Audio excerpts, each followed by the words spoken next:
Âme d'Occident de Anatole Lebras. Première édition, 1911.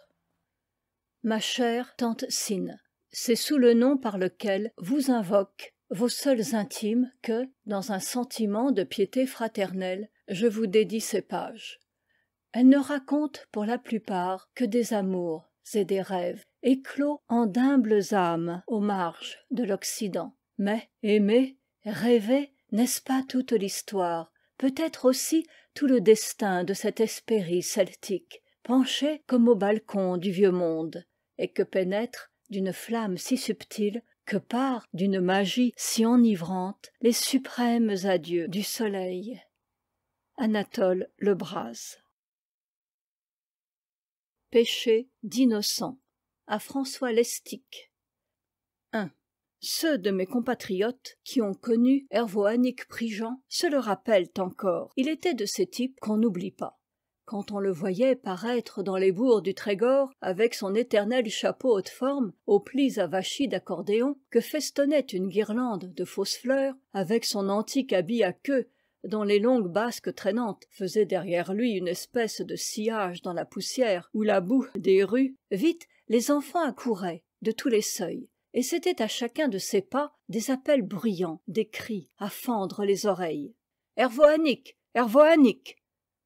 Lui, habitué à ces ovations, les accueillait avec une condescendance hautaine de souverain en tournée, ne s'offusquant même point si elle dépassait parfois les bornes des familiarités permises. Il se campait fièrement au beau milieu de la place du village, croisait l'un sur l'autre les revers de son habit à basque, promenait autour de lui un regard digne et envoyait de la main des saluts protecteurs à toute la séquelle des polissons. Il était réputé pour être simple, ou, comme on dit là-bas, pour un innocent. On s'en amusait tout en lui témoignant cette sorte de vénération superstitieuse qui s'attache en Basse-Bretagne à la sacro-sainte confrérie des mendiants. À vrai dire, cependant, Ervoanic ne mendiait pas. Jamais on ne le vit tendre son chapeau sur la route, ni quêter aux portes un morceau de pain. Il eût refusé l'aumône si on la lui avait offerte. Ses principes là-dessus étaient inflexibles. Non, Ervoanic Prigent, roi des royaumes illimités du rêve, ne sollicitait la charité de personne. Il se contentait, selon sa propre expression, de vivre sur le commun. Ce soi-disant idiot avait, en effet, résolu le problème de l'existence avec toute l'ingéniosité d'un homme d'esprit. Sa méthode était la suivante. Il avait son jour pour se rendre à chaque maison de quelque importance, le jour où il était assuré d'y faire le meilleur repas. Il connaissait, par une série d'expériences soigneusement contrôlées, les menus habituels de toutes les grosses fermes et de tous les manoirs du pays, à 6 lieues à la ronde, et ne se montrait par exemple à Quat'Garan que le mercredi soir, qu'il y savait réservé à la soupe fraîche, au Golod que le samedi matin, qu'il y savait consacrer aux bonnes crêpes chaudes. Vous pouvez croire qu'il se présentait au moment voulu, jamais ni trop tôt ni trop tard.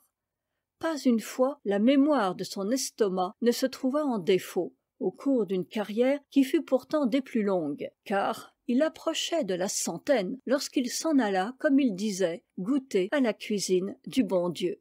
Il mourut saintement, n'ayant, en ses 97 années terrestres, commis qu'un péché, un péché de gourmandise, cela va de soi. L'histoire en est demeurée célèbre dans tous les lieux jadis hantés de sa douce et charmante folie. Et voici comme on raconte en Trégor le péché d'Ervoanic Prigent. 2. À l'approche des gras, une odeur de porc frais tué s'épand à travers l'armorique. De toutes les aires, même des métairies les plus humbles, montent des fumées d'holocauste, exhalées par les âtres en plein air où, dans des chaudrons monumentaux, trotte l'eau bouillante pour ce que l'on appelle irrévérencieusement la lessive des cochons. L'air est embaumé d'un parfum de côtelettes qui rissole. Au bord des ruisselets, grossis par les pluies de février, les servantes lavent les boyaux qui se tortillent dans le courant avec des convulsions d'anguilles captives. Au-dessus des flambées d'ajoncs, dans les cuisines dont les meubles cirés rougeoient d'une lueur de fournaise, les ménagères font cuire le sang caillé. Vive le boudin de Bretagne. Les joues se gonflent comme la panse d'une cornemuse rien qu'à prononcer son nom celtique, Ar Gwadigénou. Mais qu'est-ce que le jeune boudin, né d'hier, auprès de la vénérable andouille, pieusement entretenue depuis des années, vieille déjà de plusieurs hivers, et qui rêve toute ridée dans un coin du foyer patriarcal, pendue à mi-hauteur de la cheminée comme la statue d'un lard antique. Ah, l'andouille! Le recteur de Trédarzec en possédait une qui pesait 5 livres. Oui, 5 belles et bonnes livres, et peut-être quelques onces de plus. Toutes les saintes âmes des vieilles filles de la paroisse étaient entendues, chose exceptionnelle, paraît-il, pour l'offrir à don Carantec, en commémoration d'un jubilé. Lorsque le bon recteur s'attardait dans la cuisine, ce qui lui arrivait principalement le soir, après quelques visites laborieuses à ses ouailles des quartiers lointains, tout en tournant ses pouces et en étirant ses jambes lasses devant les cendres, il disait d'une voix timide, le regard levé vers la précieuse offrande: « Ne pensez-vous pas qu'il serait temps de la manger, Kupaïa ?» Et Kupaïa, la gouvernante, répondait, scandalisée: « Une andouille pareille, pouvez-vous blasphémer de la sorte? Attendez du moins les gras, Seigneur Jésus !» Mais les gras se succédaient et se ressemblaient, et l'andouille commémorative demeurait toujours accrochée à la même place, dans son palais de suie craquelé, où elle se balançait doucement toutes les fois que des courants d'air s'engouffraient dans la pièce avec les mendiants de passage. De ces hôtes, infirmes d'esprit ou de corps, qui venaient, plus souvent que ne l'eût souhaité Kupaïa, l'octet à lui du presbytère, le plus régulier, le plus assidu, comme bien on pense, était Ervoanique Prigent. Il apparaissait quelquefois le dimanche, s'il avait ouï dire dans la semaine qu'il dût y avoir à la cure des messieurs prêtres étrangers. Mais tous les vendredis, sans exception, il était ponctuel, comme la justice. C'était un de ses axiomes, ou mieux un des articles de son credo, que les gouvernantes des presbytères ont reçu de la Providence, par décret nominatif, le don de faire digérer sans douleur les jours maigres à de robustes estomacs de chrétiens. Et donc, le vendredi matin, à la pique de l'aube, il quittait Tréguier, où il avait eu la précaution de s'en venir coucher la veille, franchissait la rivière sur le pont Canada, s'arrêtait à la chapelle de Trômeur, le temps de faire ses dévotions à Notre-Dame et de prendre haleine, avant de s'engager dans la montée de Kerguézec, fort raide à cette époque-là, parce que l'on n'avait pas encore détourné la côte. Puis, musant et flânant, semant les bonjours de droite et de gauche aux petites chaumines proprettes, enguirlandées de vignes vierges ou de passiflores, qui jalonnaient les paliers de la route, il grimpait vers Trédarzec, du pas tranquille d'un homme qui sait sa nourriture gagnée d'avance, et certain qu'elle sera ce que son goût du moment la désire, et, dès lors, s'achemine vers elle sans hâte, s'oublie même volontiers à humer l'air vif, histoire de s'aiguiser l'appétit. Le presbytère est situé derrière l'église, avec laquelle il communique par le cimetière. Fidèle au culte des défunts, parmi lesquels il comptait nombre d'anciens bienfaiteurs, Ervoanique commençait par aller tremper ses doigts dans le bénitier de l'ossuaire et prenait ensuite à travers les tombes en marmottant des De Profundis où il mettait toute l'ardeur candide de sa foi, mais dont il estropiait avec un acharnement impitoyable les versets latins. Parfois, il rencontrait don Carantec sortant de la sacristie. Il se dépêchait en ce cas d'avaler le psaume. « Scant Pac, Amen. Dieu vous garde en joie, monsieur le recteur. »« Eh, c'est donc toi, Ervoanique. Bonjour, mon brave. » Le cher vieux prêtre passait fraternellement son bras sous celui du mendiant. Et pour le taquiner un brin, « Chez qui es-tu invité aujourd'hui, que te voilà dans nos parages ?»« Mais chez vous donc, monsieur le recteur. N'avez-vous pas vu, dans votre bréviaire, que c'est vendredi ?»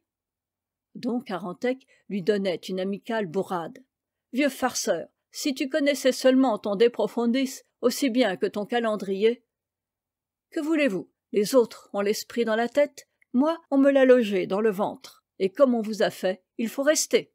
Ah ah ah! Crois-tu qu'il soit l'heure de déjeuner, Ervoanique?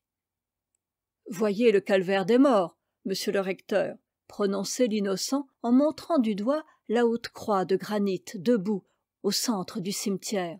Son ombre courte annonce qu'il est près de midi. Sais-tu, Ervoanique, que tu n'es peut-être pas aussi simple qu'on le prétend? Il se pourrait, monsieur le recteur.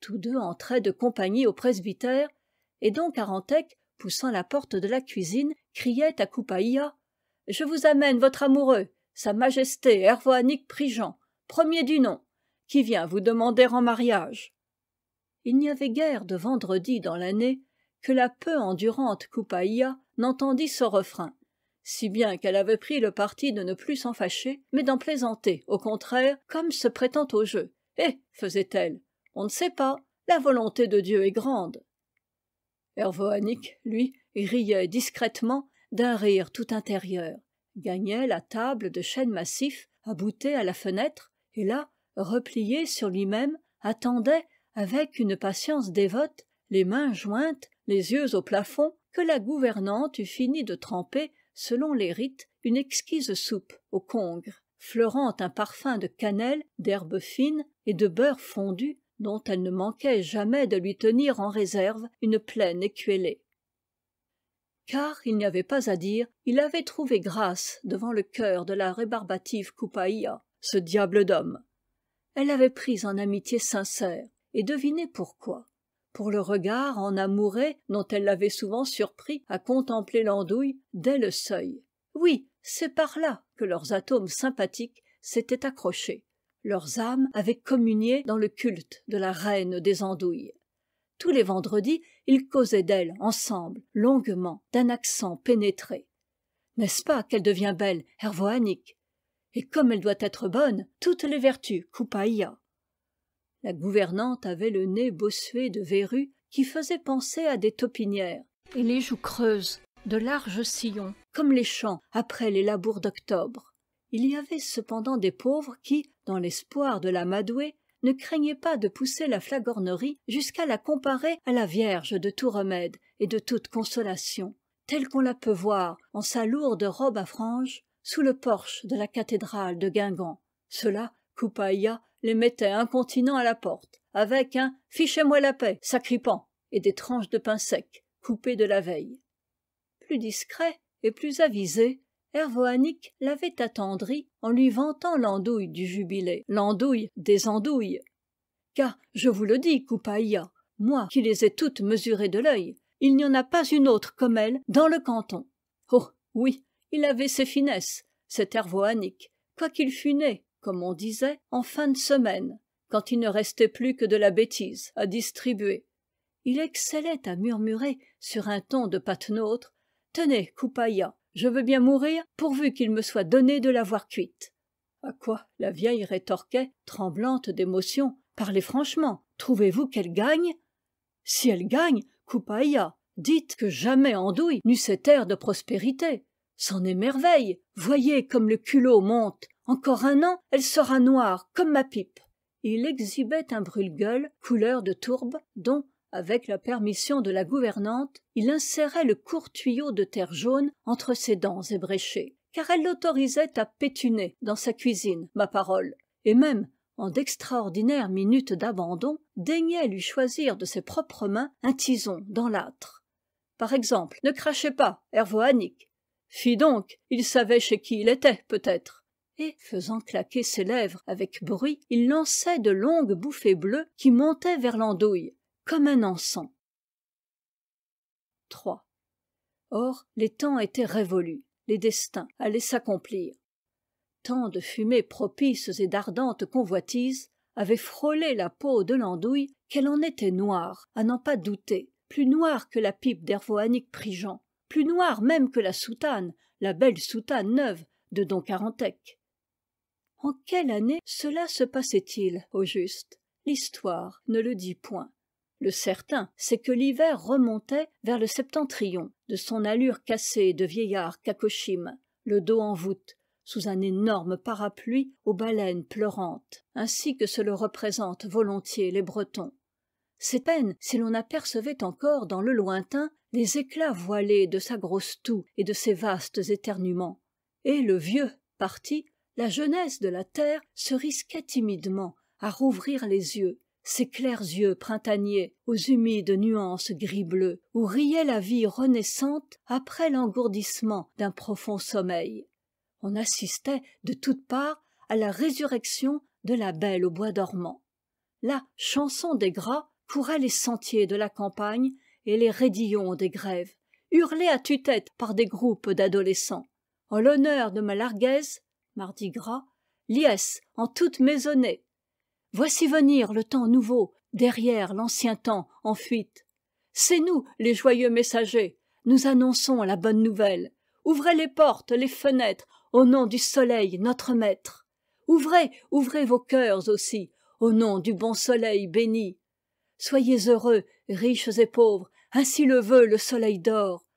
Le soleil d'or vient sur nos pas, d'un sourire il fait fondre la neige. D'un sourire il fait naître l'amour. C'est la chanson de Malarguez. Bonheur à ceux qui l'écouteront, tant pis pour ceux qui la mépriseront.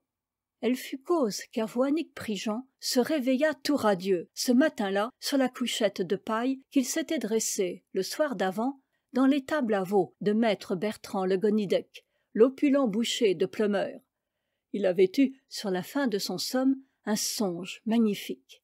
Une noble dame, aux formes un peu grasses, était venue vers lui, parée comme une madone, dans une auréole de lumière bleue, toute semblable à la vapeur qui flotte dans les cuisines bretonnes les jours de gala, et, le touchant au front, elle lui avait dit, d'une voix câline, « Hervoanique, ce n'est pas en vain que tu m'auras si longtemps vénéré en silence.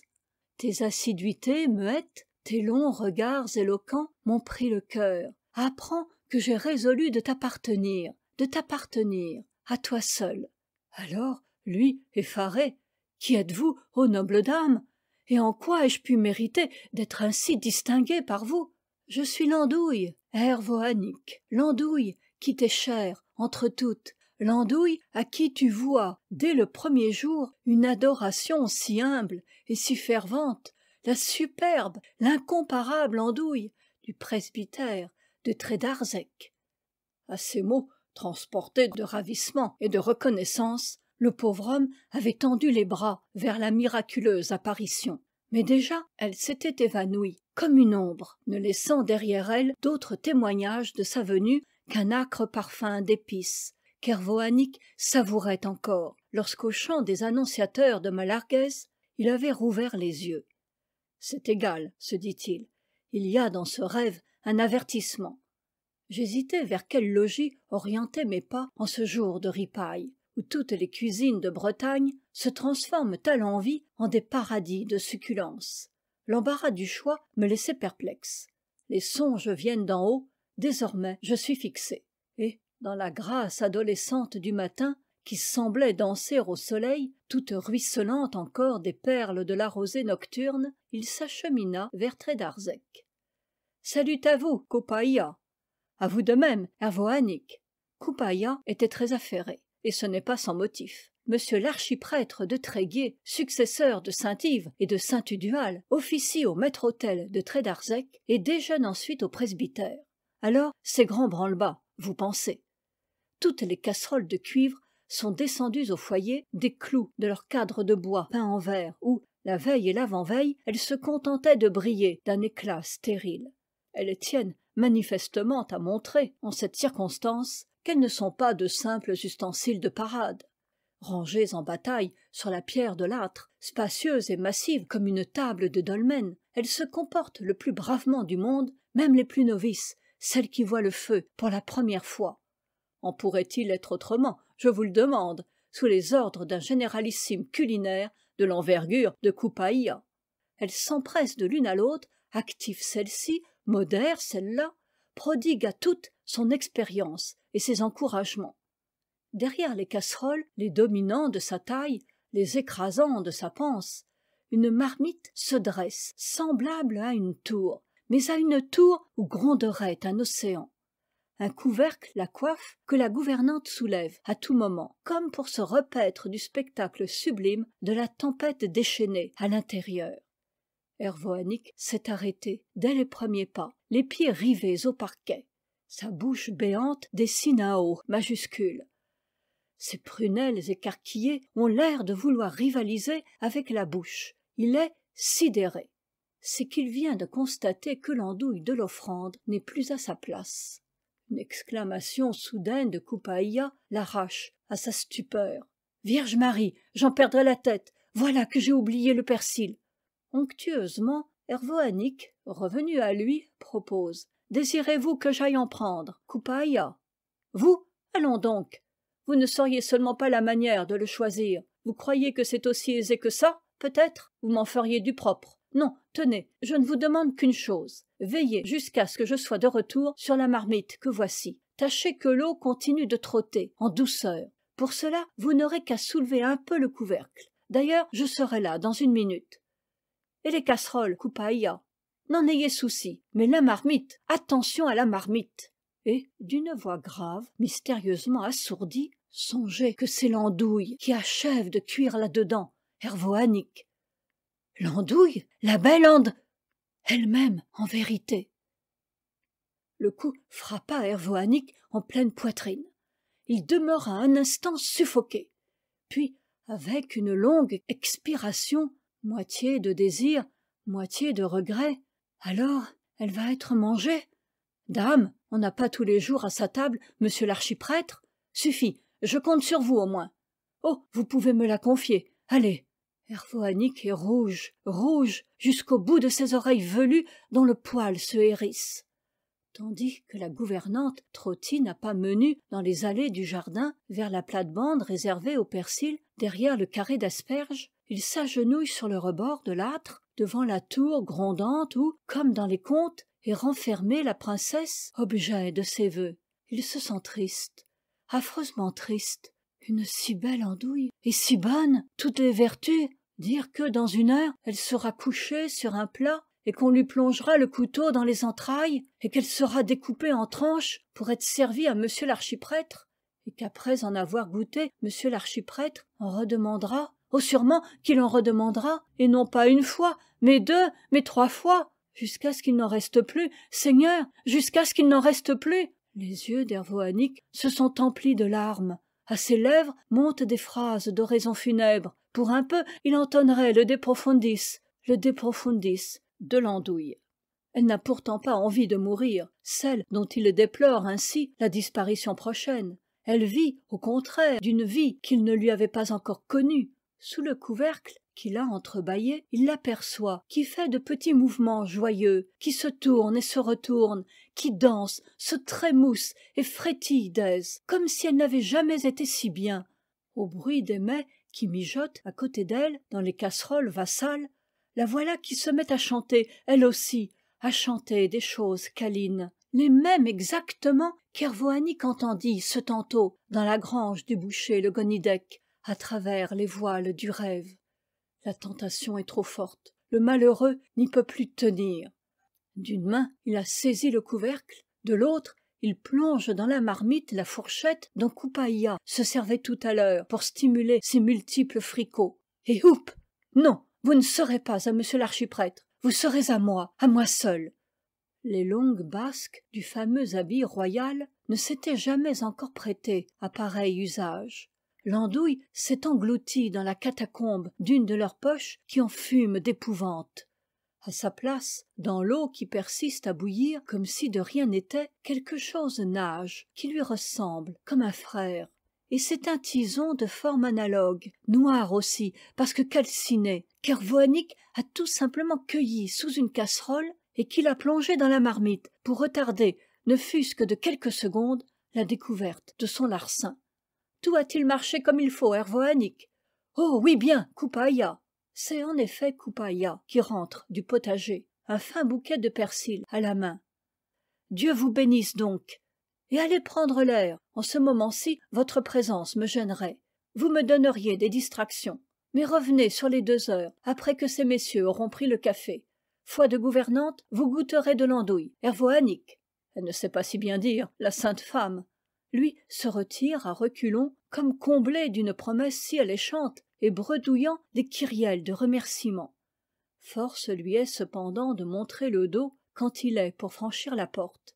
Et Coupaïa de crier « Prenez garde, Hervoannick, n'avez-vous pas fourré votre pipe dans votre poche? Sans l'éteindre, je crois que vous avez le feu à votre basque gauche. » Cela suffit pour le lui mettre au talon, paraît-il, car, en un clin d'œil, il a déguerpi comme s'il avait eu les ailes de Mercure à ses pieds sordides de vieux vagabond. 4.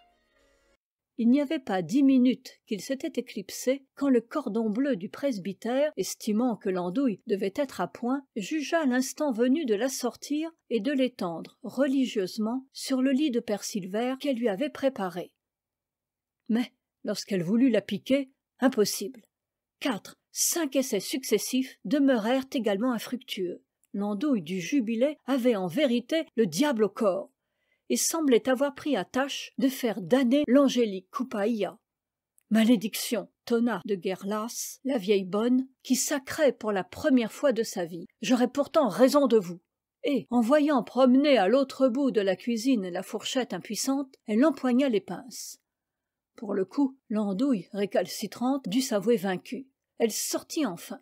Coupaïa la vit et faillit choir à terre. Horreur! Elle était en bois. Le misérable, il l'a enlevée, il l'a enlevée. Non, bonne Coupaïa, il s'est laissé enlever par elle. L'infortuné se désolait, gémissait. Que dirait don Carantec? Que penserait monsieur l'archiprêtre? Et déjà elle était dehors, sourde aux objurgations des casseroles abandonnées.